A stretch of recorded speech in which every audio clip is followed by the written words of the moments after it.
Amigas y amigos de Historias Ricas de Colectividades, bienvenidos a este nuevo programa. Hoy vamos a hablar de los inmigrantes del centro y del sur de Italia. Y ahora le voy a dar la palabra a mi gran amigo Dexter para que nos proporcione un adelanto de este capítulo. Qué alegría encontrarnos, Pietro, y volver con una de las colectividades tan cercanas a nosotros como es la italiana. Es que nos dejaron tantas cosas que era imposible dedicarles solamente un programa, pero como todo tiene un final, hoy será la última entrega de nuestra saga italiana. Así que tomemos nuevamente el mapa de Italia, como me decía mi estimado profesor de geografía del segundo año, y esta vez dividimos Italia en norte, centro y sur, y nos vamos a quedar acá, en la mágica zona del sur y centro, donde vamos a conocer todas las comidas que llegaron de esta región de Italia. Mirá, ni más ni menos que la pizza en todas sus formas y versiones, la refrescante ensalada caprese, los famosos cannolis, la blanca y suave burrata, los notables fogliatelle y la popular porchetta, tan italiana y tan argentina al mismo tiempo. Así que amigos, vamos a descubrir cómo esa pizza traída por los inmigrantes italianos del sur, con el paso del tiempo tomó vuelo propio hasta convertirse en una de las comidas más populares de la Argentina, llegando al nivel de tener características y creaciones autóctonas de nuestro país. Amigas y amigos, qué rica que es la pizza, redonda, circular, alegre. Acompáñenme para conocer fragmentos de su historia, variantes, fórmulas y por supuesto pizzerías. Prepárense amigos, porque esta historia va a ser un viaje de ida y en la primera parada vamos a conocer las características y los secretos de la verdadera pizza tradicional porteña. ¿Cuáles son las características que no le pueden faltar a una verdadera pizza argentina y o porteña? O sea, la pizza sabemos que es un alimento que lo trajeron los italianos, pero nosotros en Argentina, en Buenos Aires, le dimos una identidad propia. Primero que todo es la cantidad. O sea, tiene que ser generosa. Exactamente, generosa es la palabra que usamos para decir bien llena de ingredientes, ¿no? La pizza argentina es un plato principal. Comemos 4 personas con una pizza. Nos sentamos a comer, tomamos una cerveza, un vino, lo que quieran beber, y una pizza. Quizás acompañado o antes 2 empanaditas, alguna porción de fainá, pero la pizza para nosotros es una cena. Salimos a comer, comida. Exactamente. Una buena comida. La pizza porteña o argentina tiene la de molde, sobre todo la característica de que se hace en el mismo día. Se arranca el pizzero 6, 7 de la mañana, directa, exactamente. Pero está cambiando un poquito y está muy bien y nos gusta, la asociación trabaja, la escuela trabaja para eso, nos gusta que esto esté pasando, donde ya las pizzerías nos vamos identificando por trabajar la masa, ya sea reposada en frío, ya sea con un prefermento, ya sea con una autólisis, con una viga, donde le vamos dando características distintas a la masa, sin que pierda esto de que debe ser alta y esponjosa. O sea, eso no cambia jamás porque es una pizza tradicional, lo que cambia es cómo llegar, qué técnica usar para llegar a una masa de ese tipo que sea óptima.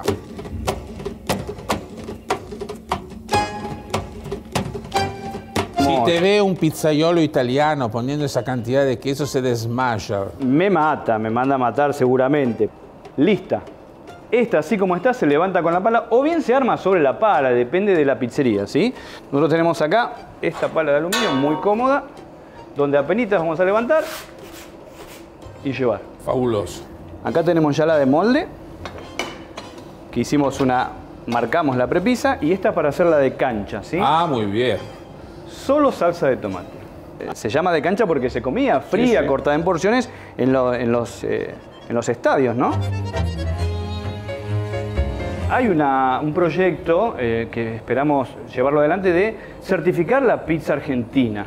Es decir, ¿de qué manera? Aquí en la asociación. Aquí en la asociación, okay, exactamente. ¿De qué manera para que, si vas a Madrid, si vas a Miami, donde ya hay una pizzería argentina, sí, sí, y bueno, acá sé que va a haber mozzarella, muy bien, fugaceta, napolitana, jamón y morrones, fugaza con queso, fainá, porque digo, si bien la fainada trajeron los genoveses, también es bien nuestra, es bien porteña. Muy bien, en esta pizza vas a agregar chimichurri. En la pizza de molde, sí, no es típico de la pizza a la piedra. Ok. Se puede usar.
Amigo Pietro, por lo que nos estás contando, los argentinos somos unos capos creando pizzas. Pero ¿de dónde viene este manjar que con harina, agua, queso y tomate hace las delicias de todos nosotros? La pizza es un asunto napoletano de la ciudad de Nápoles. Si queremos remitirnos a sus orígenes, podemos ir a visitar hoy en día una de las más antiguas pizzerías de la ciudad, la pizzería Portalba, que nació en el año 1738. Ahí en esa época se vendía una pizza que todavía no tenía el tomate americano. Aproximadamente 100 años más tarde, bueno, finalmente y paulatinamente el tomate entra en la composición de la receta básica y bueno, y a partir de ese momento nace la historia de la pizza así como la conocemos hoy en día, tanto en Italia como en Argentina. Ok, Pietro, ya vimos la pizza argentina y también la original de Nápoles que nos mostró este genial maestro pizzero napolitano, pero ahora le quiero dar paso a la pizza, no sé cómo decirlo, podría ser la pizza cheta o cool, esa pizza finita a la parrilla, que es un invento nuestro, ¿no, Pietro? Pizza a la parrilla, fusión golosa entre herencia italiana y la inmensa sabiduría de los asadores argentinos. Vamos a conocer al hombre que hace 2 décadas decidió darle forma a este sueño extraordinario. Síganme.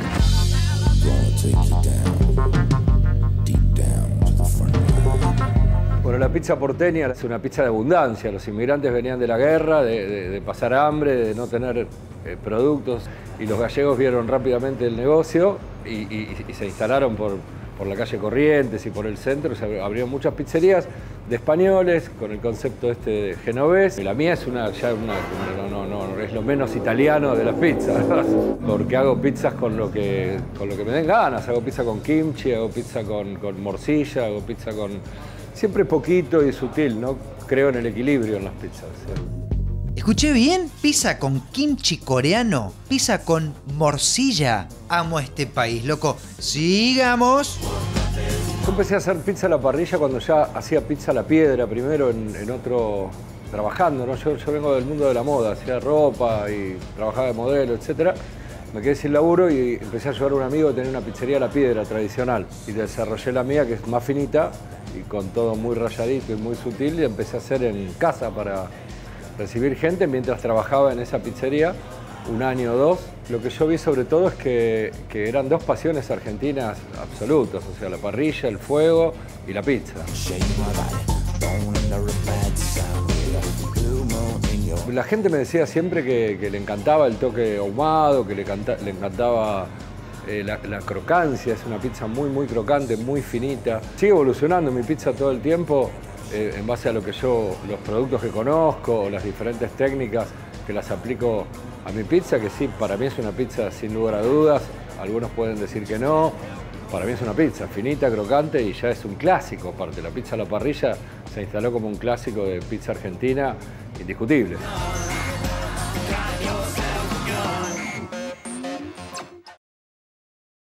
Pizza tradicional, pizza napolitana, pizza a la parrilla. Siento que estoy haciendo un doctorado en pizzas, pero el viaje continúa porque ahora Pietro nos va a mostrar las nuevas formas de hacer pizza con aquellas personas que buscan ayornarla, cambiando cosas de la receta tradicional, pero manteniendo otras. Se viene el 5G de las pizzas, el plan full completo. Se viene la pizza porteña nueva generación.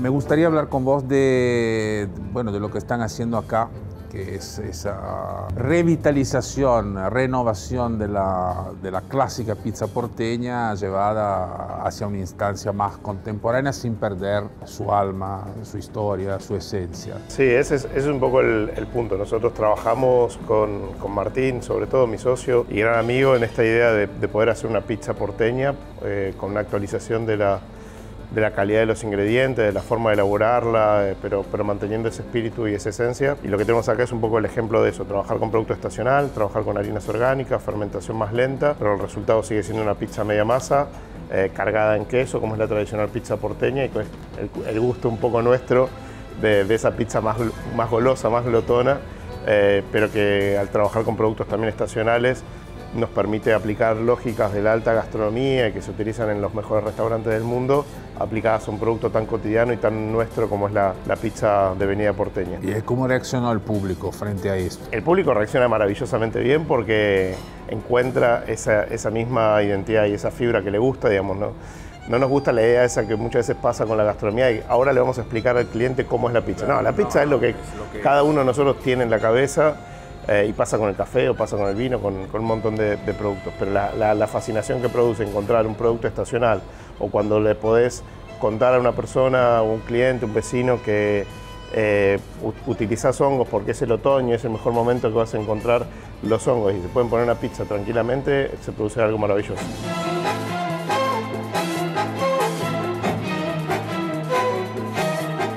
No, la pizza tradicional de jamón y morrones es una españolización de la pizza italiana y es como el resumen del sincretismo porteño, porque se supone que cuando los inmigrantes españoles llegaron y le pusieron estos dos productos que poco tienen que ver con la italianidad, pero que en Argentina es muy fuerte y era uno de los que siempre nos pedían, pero no, lo que nos pasa es que el jamón que habitualmente se utiliza no nos gusta mucho.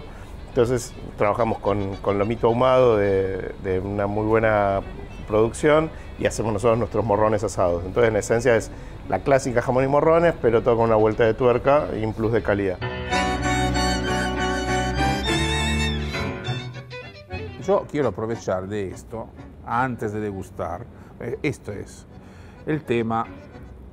Esto significa que ustedes lograron el objetivo. Bueno, amigas, amigos, esta es una versión, una interpretación de la nueva pizza porteña. Tradición, pero al mismo tiempo innovación, mejores ingredientes, más cuidado y por supuesto un sabor que nunca se pierde y se olvida. Bueno, pruébenla.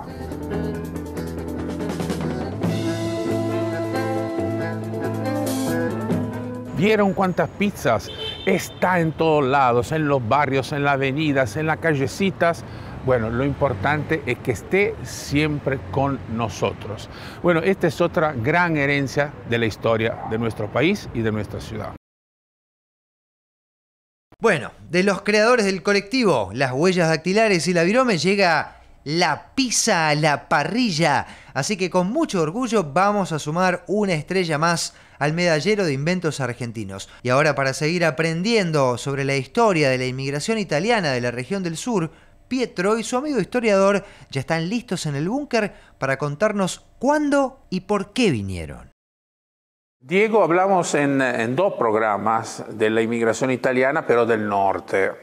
Bueno, y este programa lo dedicamos a la inmigración italiana del sur. Es una inmigración que fue muy importante en términos numéricos y en términos culturales. ¿Qué me puede contar sobre eso? Bueno, si bien, como vos decís, el norte ha sido muy importante y de hecho el Día del Inmigrante Italiano es por Manuel Belgrano, cuyo padre vino a las Américas en 1750 y pico y fue un gran comerciante, un hombre de Génova.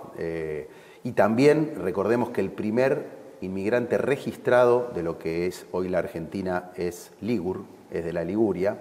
Ha sido muy numerosa la corriente de regiones del centro y del sur de Italia, especialmente calabreses y sicilianos. Con esta diferencia que quizá en la época los calabreses venían más a la Argentina y los sicilianos más a Estados Unidos. Después tuvieron un problema legal allá porque les pedían algunas cosas como unas pruebas de alfabetización. Eso les fue cerrando la puerta y terminaron acá también.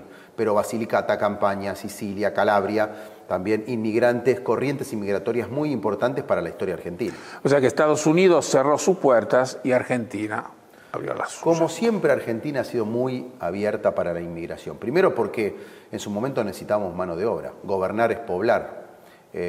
Sarmiento fue un gran promotor también de una inmigración que él la esperaba mucho más del norte de Italia y terminó siendo más del sur de Italia. Pero además la legislación acompañó, las decisiones políticas acompañaron y la economía hicieron como factores que fuera más atractivo venir acá frente a otros países que eran más cerrados, ¿no? Nosotros podemos tener muchos defectos, pero lo que estoy aprendiendo con este programa es que la Argentina siempre tiene sus puertas generosamente abiertas para todo el mundo. Y es así como también generosamente sus inmigrantes nos enseñan sus platos y en nuestros menúes aparecen comidas tan cotidianas para nosotros como la próxima que vamos a ver, la ensalada caprese. Amigas y amigos de Historias Ricas, acá, Buenos Aires, barrio de La Recoleta en La Recoba, lugar donde se concentran muchos restaurantes elegantes, y este es uno de ellos.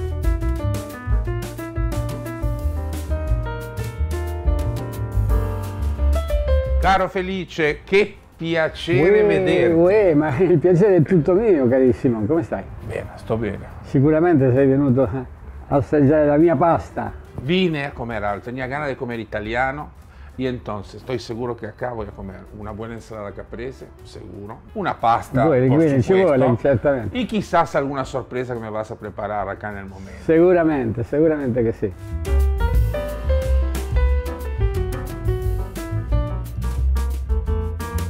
¿Vos cuándo llegaste a la Argentina? Nosotros vinimos después de la guerra en el 51, abril del 51. ¿Cuántos sí. años tenías? Y yo tenía 11 años. 11 años. Bueno, ¿cómo fueron los primeros tiempos acá? Y los primeros tiempos fueron duros. Cuando abrimos nosotros la estampa, era un momento donde en la Argentina de pasta no se sabía mucho, ¿no? Ni se entendía mucho tampoco. Despacito, con mucho amor y con mucho, casi como tratando de hacer docencia un poco a esto, porque yo no podía ver, sabiendo cómo se comía en casa, no podía entender de pronto cómo comía la gente. Que le ponen queso a donde no va el queso, que se cortaba donde no hay que cortar. Bueno, y empezaste con estos platos que yo ahora, la verdad, tengo ganas de probar. Entonces podemos probar estos platos que no existían en aquel entonces. Bueno, justamente por eso. Entonces acá tenemos una caprese. Claro, precisamente la caprese no se conocía. O sea, hablando de mozzarella, se conocía la mozzarella de la pizza, sí. que nada que ver con esto, ¿no es cierto? Bueno, ¿y los primeros tiempos con estos platos cómo fueron? Y en este momento pienso de la importancia, digamos, cómo fue cambiando el gusto, ¿no es cierto? Porque como vos bien decís, es tomate, mozzarella, claro, mozzarella de búfala, de buena calidad, porque había que salvar digamos, el mezclar el gusto italiano con el gusto argentino, ¿cierto?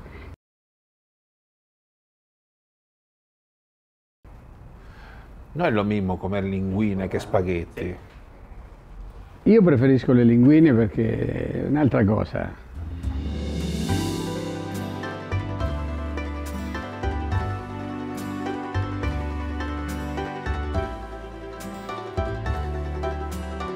El aceite de oliva está, el ajo está, todo lo que tiene que tener está. Bueno. Así que bueno. Muy rico. Mi día ya está resuelto, estoy feliz. Seguro. Gracias, Felice, por mostrarnos el luminoso camino hacia la ensalada caprese. Cuando sea grande quiero ser como Felice. Mientras tanto, sigamos escuchando sobre las características que tenían los inmigrantes italianos del sur cuando llegaban a la Argentina. A ver.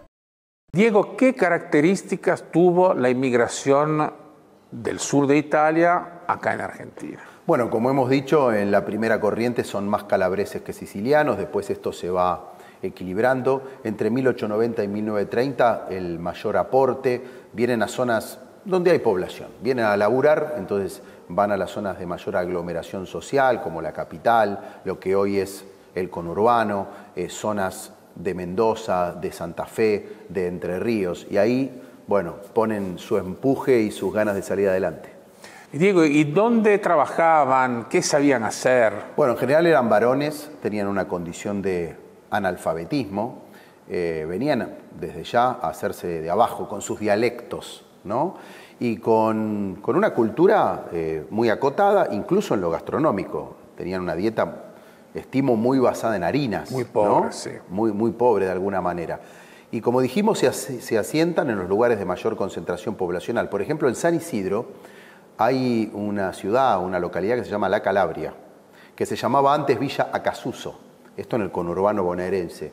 Y allá por 1972 le reconocieron la identidad porque había muchos calabreses y le cambiaron el nombre a La Calabria. Hablando un poco de ese tema de la comida de origen, que realmente era muy pobre porque no había mucho más, pero sí había alguna comida que eran de alguna manera celebrativas o muy tradicionales, que obviamente no se podían comer todos los días, pero que sí estaban presentes. Y algunas de ellas llegó, por supuesto, acá en la Argentina. ¿Te habrá pasado en algún momento de ir a comer en una cantina o en un bodegón y encontrar en la carta, dentro de las entradas, la chambota, por ejemplo? La chambota, sí, es calabresa. ¿De qué se trata? Es una mezcla entre berenjenas, cebollas, tomate, bueno, que se cocinan juntas y después es como si fuera una caponata siciliana. Bueno, la chambota es la hermana calabresa de la caponata siciliana. Es un antipasto, una entrada vegetal. Bueno, eso te demuestra que es una cocina, entre comillas, pobre, es una manera de decir, pero cocina pobre porque el ingrediente es un ingrediente pobre, y eso se acompañaba y se acompaña normalmente con un buen pan casero. Pero también, y esa es una cosa que realmente es llamativa, acá en Argentina se elabora un embutido típico de Calabria, que es conocido en todo el mundo, que se llama nduja. El nombre tiene una reminiscencia albanesa, porque Calabria tuvo contacto con la cultura de Albania y la cultura de Grecia. Y bueno, es un embutido que es muy parecido a la sobrasada mallorquina. Entonces, bueno, es un embutido untable, extremadamente picante. O sea, no se corta como un salame, no, sino que es untable. Tiene la forma del salame, tiene un color rojo violento, porque tiene, obviamente, además de la carne de cerdo, partes magras y partes grasas, tiene ají picante fresco típico de Calabria, ese es otro producto típico de la región, y obviamente el seco, que se mezclan con la carne y se embuten dentro de la tripa, y finalmente, bueno, se deja estacionar, se ahuma, y finalmente queda este maravilloso. ¿Y se puede untar en un pan? Se puede untar en un pan caliente, que es una cosa... para saborizar una salsa, por ejemplo. Por supuesto, pasta con la nduja es una delicia, papas al horno con un poco de nduja al final, bueno, que se derrite, bueno, eso es una maravilla. Y, por ejemplo, el cabrito, el chivito a la calabresa que uno encuentra dentro, digamos, del menú de nuestros bodegones. En fin, las herencias que los calabreses dejaron en nuestra cocina tradicional de todos los días es grande. Pensá en los fusilli, por ejemplo, fusilli al escarpar, los fusiles al fierrito, esa pasta hecha a mano, bueno, esa es otro gran regalo que nos dejaron los calabreses. Fíjate vos que los inmigrantes vienen con esa frase migro per mangiare, buscan un futuro, sí. Trabajar, comer mejor. Así es. Y de alguna manera nos terminan trayendo sus ingredientes, sus condimentos, sus culturas. Es una devolución. Ellos recibieron mucho y por supuesto son generosos y no devuelven la gentileza. Le aportan a la gastronomía hoy argentina. Así es. Bueno, ya sé que si no me alcanza para ir a vacacionar al bello sur de Italia, por lo menos una tarde en la Calabria del conurbano me puedo costear. Pero prepárense, para la próxima historia, de la mano de una verdadera voz autorizada, vamos a conocer los secretos del exquisito y popular cannoli. Algo así como nuestro cubanito. Veremos.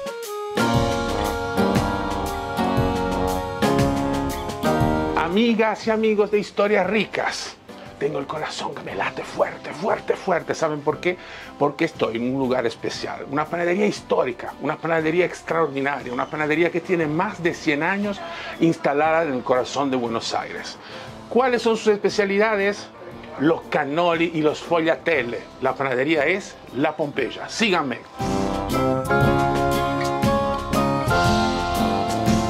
Hola Máximo, ¿cuánto tiempo? Pietro. Pero feliz de estar en este lugar maravilloso. Gracias. Gracias por recibirme. Gracias por venir.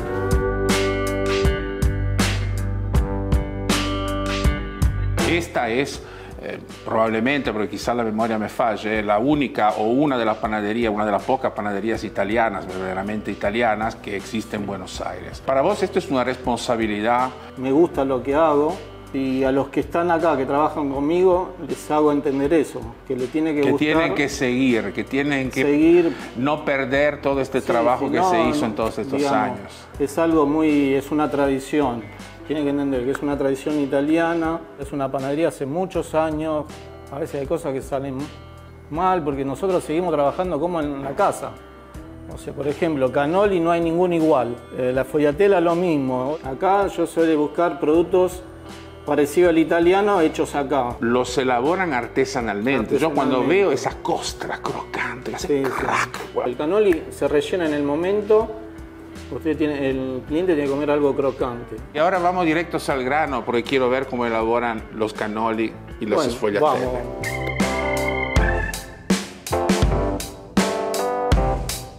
¿Cómo nace en esta panadería la pasión por el cannolo, ¿no? El tipo de cannoli que nosotros hacemos es el que se comía en mi casa. O sea, nosotros cannoli hacemos hace más de 25 años. Es una receta bien de familia. Hacía mi abuela, de mi abuela a mi mamá, de mi mamá a mí.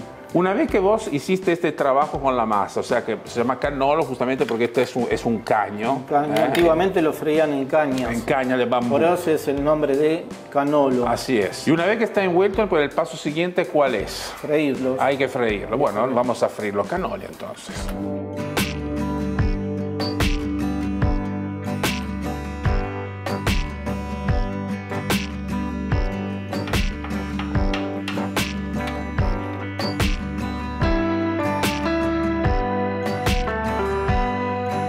Este es un relleno de verdad hasta el último milímetro.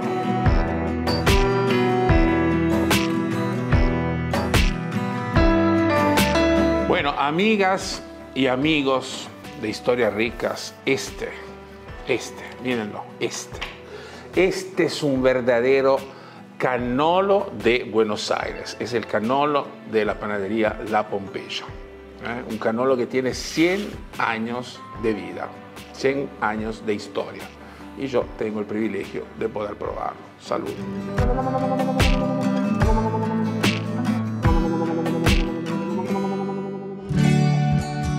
Después de disfrutar de esta clase magistral de cómo hacer un verdadero cannoli, vamos al búnker de Pietro para conocer los motivos de la llegada de los inmigrantes de estas regiones italianas a nuestro país.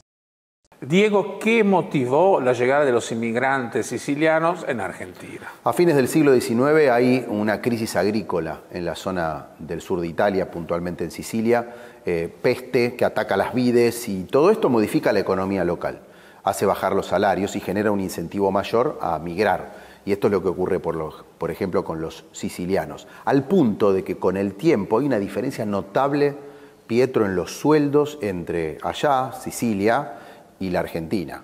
Por ejemplo, un sueldo promedio allá, 2 liras. En Nueva York, 9. Y en la Argentina, 10. Imagínate. Enorme, diferencia enorme. Enormemente mucho más que... El árbol de la moneda de oro. Y no podemos, Pietro, me parece, soslayar el rol actual del cannoli en todos lados. En cualquier pastelería y ni hablar en la cultura, en el cine, el cannoli ha estado y está muy presente. El cannolo asesino. ¿Qué pasó en El Padrino? Sí, lo tenemos en esa película maravillosa, legendaria, en la escena final de la parte 3, cuando la hermana de Michael Corleone decide vengarse de todo lo que tuvo que soportar su hermano. Entonces ahí está Vito Altobello, el gran enemigo, que está ahí en el palco de un teatro mirando la caballería rusticana, esa obra maravillosa, y bueno, y finalmente le sirven un cannolo. Don Vito Altobello, goloso, empedernido, come, pero no sabía que ahí en ese cannolo había algo que no tenía que estar. Y Don Vito Altobello finalmente se duerme y la venganza del cannolo finalmente se termina. Pero ¿cómo están las cosas, che? No teníamos bastante con la inseguridad que encima ahora tenemos que cuidarnos de los cannoli asesinos.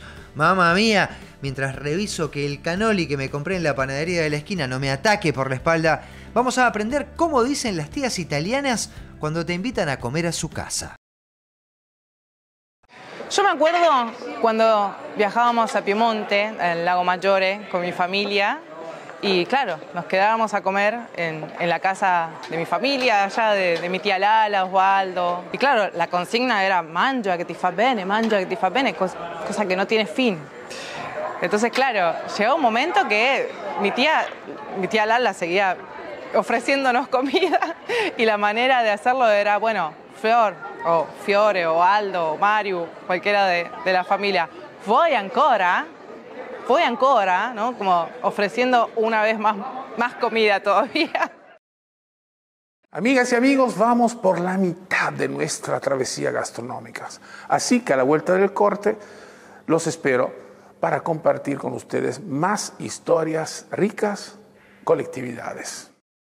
A la vuelta del corte no saben la increíble historia que tiene preparada Pietro para contarnos, ni más ni menos que la historia del helado. Así que para que no se derrita, volvemos enseguida con más historias ricas.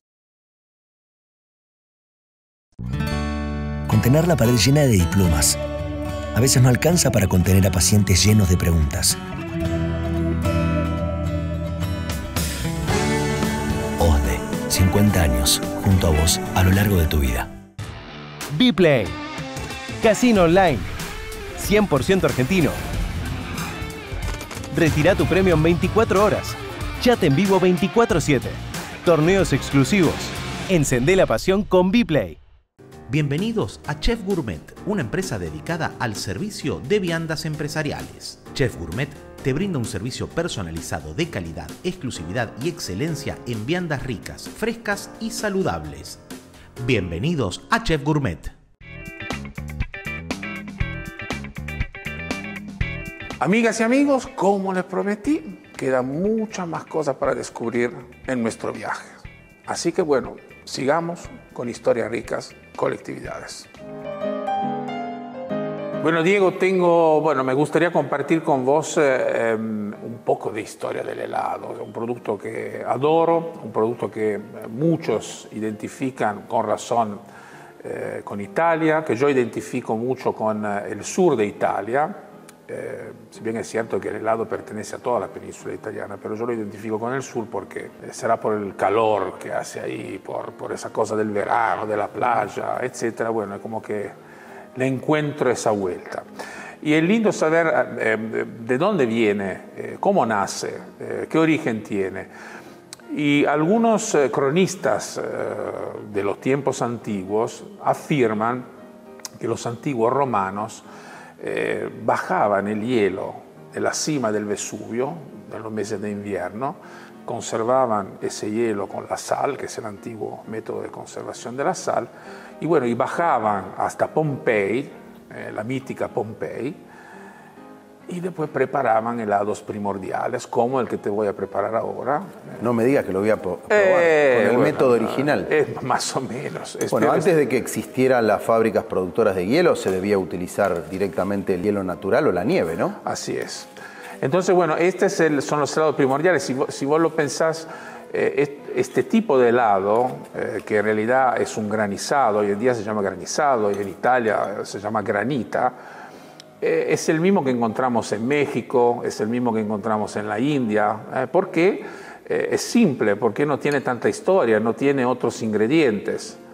Entonces es la forma primitiva de poder refrescar, de poder disfrutar de algo fresco, de algo digestivo, de algo que nos regale placer. La historia del helado obviamente después siguió. Y creo que el primer cambio importante que se produjo en la elaboración del helado ocurrió durante la época renacentista. En la corte de los Medici, en Florencia, un arquitecto llamado Buontalenti inventó una receta de un postre semifrío, donde juntó, además de los sabores que le daban el aroma al helado, por primera vez juntó la leche, la crema y los huevos, que son la fórmula, la base del helado actual. Por eso que digo que hay una etapa primordial del helado moderno que podría ser con bastante certidumbre esa. Después hay otro momento importante donde aparece un siciliano. Estamos en París. Un siciliano, un emigrante siciliano, otro emigrante que se va a otro país. En esa época del Rey Sol, abre un café que se llama Café Procop. El Café Procop ¿existe aún hoy? Existe aún hoy. Y ahí por primera vez este siciliano, Francesco Procopio, propone su cafetería y sus cremas heladas. Y los parisinos empiezan a enloquecerse. Y creo que el último eslabón que define un poco el helado moderno ocurre un siglo más tarde, cuando otro italiano, Filippo Lenzi, otro emigrante, esta vez en Estados Unidos, abre su heladería y empieza realmente a popularizar el helado en una fórmula muy parecida a la que tenemos hoy en día. Estados Unidos es una caja de resonancia extraordinaria y a partir de ahí empieza una historia muy amplia. ¿Por qué? Porque un público muy grande empieza a conocer el producto y a partir de ahí se desencadena una innovación tecnológica que es la primera máquina para la producción del helado mecánico. O sea, una máquina que ayuda a enfriar la mezcla helada accionada por la mano del hombre. Y allí, bueno, empieza la historia del helado, que llega a la Argentina con los inmigrantes. ¿Quién no conoce las historias de esos inmigrantes que trabajaban 6 meses en Italia para ser heladeros en Italia o no, y venían a la Argentina para la temporada de helado? Aprovechando las estaciones. Aprovechando las estaciones invertidas. Sin dudas no se explicaría el helado argentino sin la inmigración italiana. No, sería realmente imposible. La cosa interesante, como muchas veces pasa con estas cosas, es que el helado argentino, muy respetado en el mundo, absolutamente respetado, porque cuando Argentina compite hoy en día en los campeonatos del mundo, logra siempre lugares muy destacados. Bueno, es que el helado argentino es muy genuino. El helado italiano es, no digo más sofisticado, pero no tiene la inmediatez, la espontaneidad que tiene el helado argentino. Y lo demuestran acá, por ejemplo, tenemos 2 sabores que son una variante argentina del helado. Tenemos el clásico dulce de leche y un granizado muy peculiar que es un granizado de banana split. Entonces, bueno, son gustos que finalmente se modifican a partir del país que los hospeda, que los recibe, pero que tienen una raíz común. Esto es lo lindo para mí de la historia del helado. Y te agrego algunos datos de la historia argentina. Esto que me hiciste probar me hace acordar a cuando, antes de la llegada de los italianos, había algunos intentos de este tipo en los pueblos de Cuyo o del noroeste de la Argentina, porque tenían más cerca las montañas y el hielo. Así es. Antes de la fabricación o importación de hielo. Y por otro lado, en 1824, un italiano es el que por primera vez importa barras de hielo. Porque claramente si no hay barra de hielo no podía existir esto, no. Salvo que esté cerca de una montaña y en invierno, digamos, ¿no? 1824 importa las barras de hielo y abre la puerta a esto que después con los italianos se fortalece un montón y el helado aparece no solo en las heladerías, sino también en los bares, en los cafés, como un producto más. Hay una gran historia del helado en Argentina, hay mucho trabajo detrás del helado en Argentina, hay una asociación que se ocupa de la difusión del helado en Argentina, que se llama FADIA. Son realmente todas expresiones de esta tradición italiana que finalmente en Argentina encontró un lugar fértil. ¿Cuál es el gusto más italiano de los helados? El pistacchio. Ahí está. Cuando uno ve un pistacho verde esmeralda, olvídense, ese no es pistacho de verdad. El helado de pistacho tiene que ser un helado que tiene un color casi avellanado, un color avellanado pero con una puntita de verde, pero verde muy muy sutil. Entonces ese es el verdadero helado de pistacho. Un manjar, el helado de pistacho. Sí, de acuerdo. Qué excelente clase de historia acabamos de presenciar. Yo no sé por qué nos enseñan estos temas en la escuela. Si en la secundaria hubiera tenido historia del helado, seguro que no me la llevaba tantos años seguidos, pero dejemos de lado mis dificultades. Volvamos con Pietro a la centenaria panadería donde Máximo va a revelarnos más secretos. Esta vez de la fina y delgada sfogliatella. Bueno, Máximo, ahora acá con otro ícono, con otra delicia de un clásico, con otra delicia de tu panadería, de la Pompeya. Bueno, que en un punto tiene puntos de contacto con el cannolo porque es crocante, porque tiene ese relleno, te diría casi erótico, pero es una preparación distinta. A mí me parece que es muy difícil, o sea, es difícil hacer una buena sfogliatella, porque hay que lograr esas rayas hojaldradas crocantes que recuerdan a un caracol, ¿verdad? Así es. Muy bien.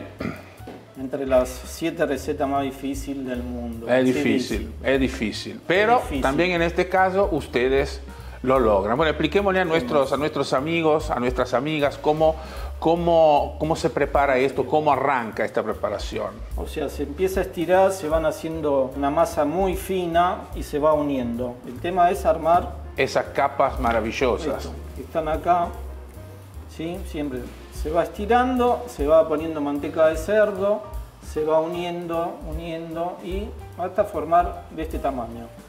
Después va al frío, después se estira y después se empieza a cortar.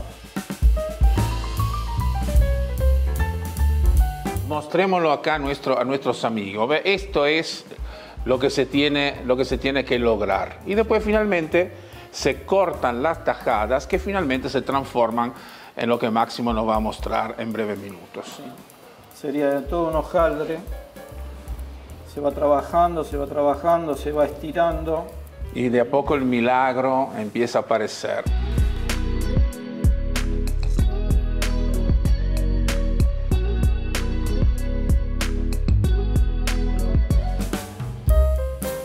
¿Qué tal, Pietro? Y parece que salieron. Vamos a ir a tu mesa de trabajo para admirarlas y después quizás para probarlas. Amigas, amigos, pero miren esto. Miren estas rayas. Esto es, miren. Este es el ruido que hay que escuchar cuando estamos delante de una sfogliatella artesanal de calidad extrema. ¿Probamos?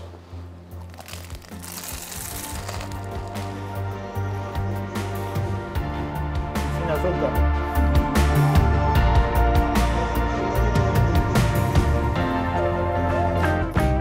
Máximo, ¡Qué destreza en tus manos! Sos un verdadero Miguel Ángel Buonarroti del modelado panadero. Emociona ver tanto arte resumido en las finas capas de la sfogliatella hojaldrada. Pero sin pausa, retornemos al búnker de Pietro para continuar con nuestro recorrido histórico culinario sobre la inmigración del sur de Italia. Diego, por todo lo que nos contaste maravillosamente, es evidente que la inmigración italiana tuvo una importancia muy grande dentro de lo que es la historia y el tejido social argentino, al punto tal que, si no me equivoco, también existen días institucionales dedicados a esta inmigración. Así es, fíjate este dato, el Día del Inmigrante Italiano se asocia con uno de los próceres más importantes de la argentinidad, Manuel Belgrano. 3 de junio 1770 nace Belgrano, muere en 1820 a los 50 años, pero claro, en él se homenajea a los inmigrantes italianos como su padre que vino de Génova. O sea, el prócer de la argentinidad justifica el Día de la Italianidad. Pero también hay comunidades como los calabreses que tienen su propio Día del Inmigrante. En este caso es el 2 de abril, el mismo día de Malvinas. Y esto tiene que ver con San Francisco di Paola, que fue el primer emigrante calabrés, muere en Francia y se lo conoce como el Santo de los Milagros. Así que los calabreses tienen también su día. Y también te digo más, hay otra conexión importante entre, una de las tantas, entre Argentina y Calabria, y con un producto que quizás te puede sorprender, que es el mate. ¿El mate tiene que ver con Calabria? Sí, pero hay algo, hay una historia muy linda sobre el mate en Italia y específicamente en Calabria, y eso demuestra cómo esa inmigración caracterizó el vínculo entre los dos lugares y los dos países. Ese pueblo se llama Lungro, y en Lungro se celebra la festa del mate, la fiesta internacional del mate, la festa internacional del mate. Y eso se debe al hecho de que, estos inmigrantes, los inmigrantes calabreses de Argentina, empezaron a volver y finalmente habían adquirido la costumbre de tomar mate. Se llevaron el mate a Calabria. Y entonces le empezaron a pedir a los paisanos de Argentina de enviar el mate, y finalmente se decidió por esta localidad, que es una localidad realmente muy pequeña, tiene 2.500 habitantes. Bueno, todo como hacen los verdaderos expertos en mate acá en Argentina, bueno, uno lo encuentra ahí en Calabria, a 11.000 kilómetros de distancia. Se dan la mano las tradiciones. Como siempre. Gracias, Pietro, por la data. Sigo sumando a mi lista países donde puedo tomar mate sin que me vean raro. En serio, ya tenía Uruguay, obvio. En este programa agregué a Siria y ahora sumo a Lungro, en la región de Calabria. Vamos, que el mapamundi matero se va agrandando. Y hablando de comidas que se disfrutan en varios lugares, vamos a ver la historia de una que llegó con la inmigración italiana, pero que se ha hecho muy popular en varios rincones de nuestro país. La porchetta. Amigas y amigos, estoy feliz. Salí de la ciudad, tomé el auto, recorrí más o menos 1 hora y finalmente llego a San Miguel a verlo a un amigo, Alejandro. ¿Por qué? Porque me prometió algo que yo adoro, una receta del centro de Italia que para mí está ahí, arriba de todo, la porchetta. Y yo estoy seguro que le va a gustar mucho también a usted, porque tiene muchas cosas argentinas. Así que bueno, tiene carne, tiene horno de barro, fuego de leña y bueno, y tiene mucho sabor. Come di orchestra illusa Napoli. La porchetta es del centro de Italia, es romana, y mi familia es de Trieste, es piemontesa.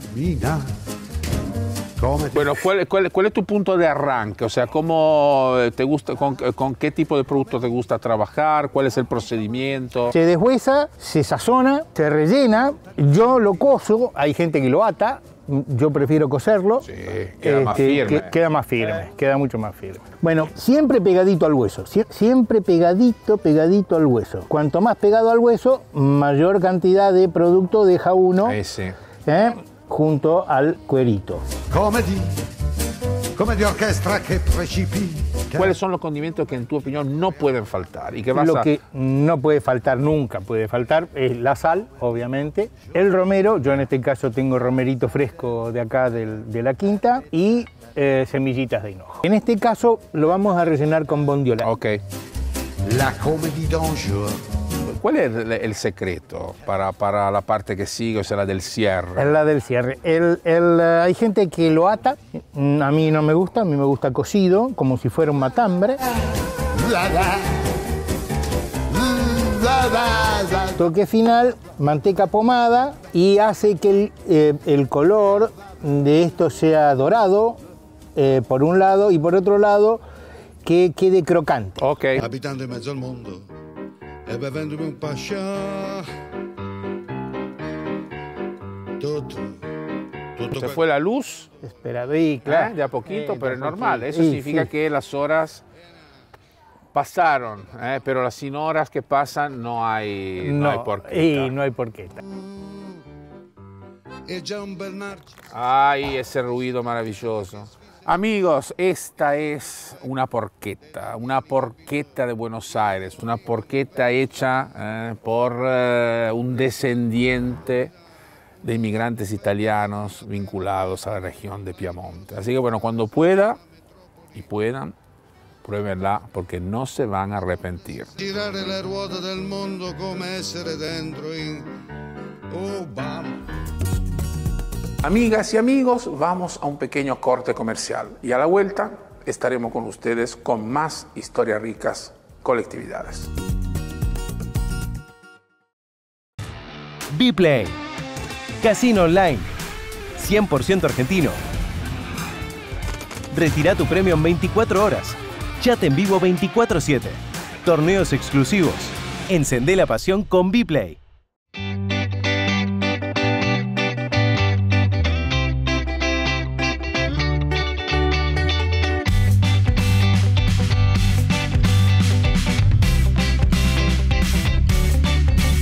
Silva Sapori, el sabor de tus ensaladas.